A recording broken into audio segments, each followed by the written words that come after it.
तामसी रजनी के हृदय में नक्षत्र जगमगा रहे थे। शीतल पवन की चादर उन्हें ढंक लेना चाहती थी, परंतु वे निविड़ अंधकार को भेद कर निकल आए थे। फिर यह झीना आवरण क्या था? बिहार शैल संकुल वन्य प्रदेश तृण और वनस्पतियों से घिरा था। वसंत की लताएं चारों ओर फैली हुई थी। हिमदान की उच्च उपत्यका प्रकृति का एक सजीव, गंभीर और प्रभावशाली चित्र बनी थी। एक बालिका, सूक्ष्म कवल वासिनी सुंदरी बालिका चारों ओर देखती हुई चुपचाप चली जा रही थी। विराट हिमगिरी की गोद में वो शिशु के समान खेल रही थी। बिखरे हुए बालों को संभाल कर उन्हें वो बार बार हटा देती थी और पैर बढ़ाती हुई चली जा रही थी। वो एक क्रीड़ा सी थी, परंतु सुप्त हिमांचल उसका चुंबन न ले सकता था। नीरव प्रदेश उस सौंदर्य से आलोकित हो उठता था।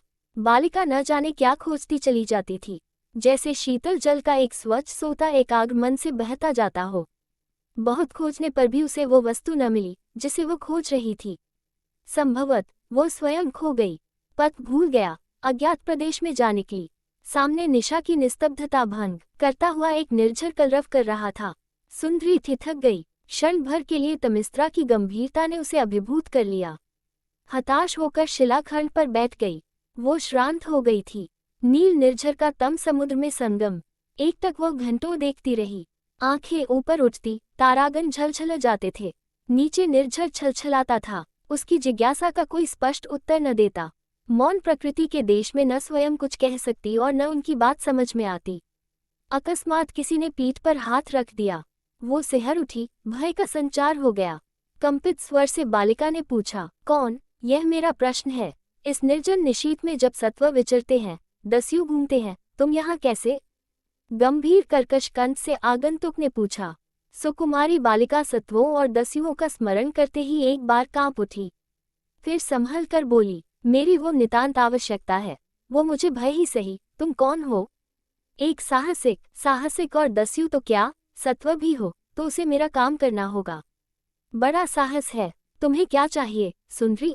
तुम्हारा नाम क्या है? वनलता। बूढ़े वनराज, अंधे वनराज की सुंदरी बालिका वनलता? हाँ, जिसने मेरा अनिष्ट करने में कुछ भी उठा न रखा, वही वनराज। क्रोध कंपित स्वर से आगंतुक ने कहा, मैं नहीं जानती, पर क्या तुम मेरी याचना पूरी करोगे? शीतल प्रकाश में लंबी छाया जैसे हंस पड़ी और बोली, मैं तुम्हारा विश्वस्त अनुचर हूँ। क्या चाहती हो, बोलो। पिताजी के लिए ज्योतिष्मती चाहिए। अच्छा चलो, खोजें, कहकर आगंतुक ने बालिका का हाथ पकड़ लिया। दोनों बीहड़ वन में घुसे।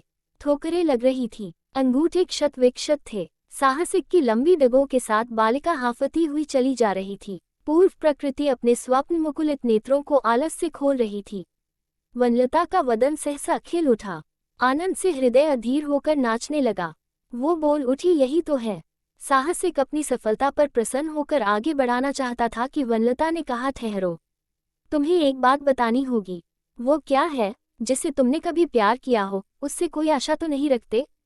सुंदरी, पुण्य की प्रसन्नता का उपभोग न करने से वो पाप हो जाएगा। तब तुमने किसी को प्यार किया है?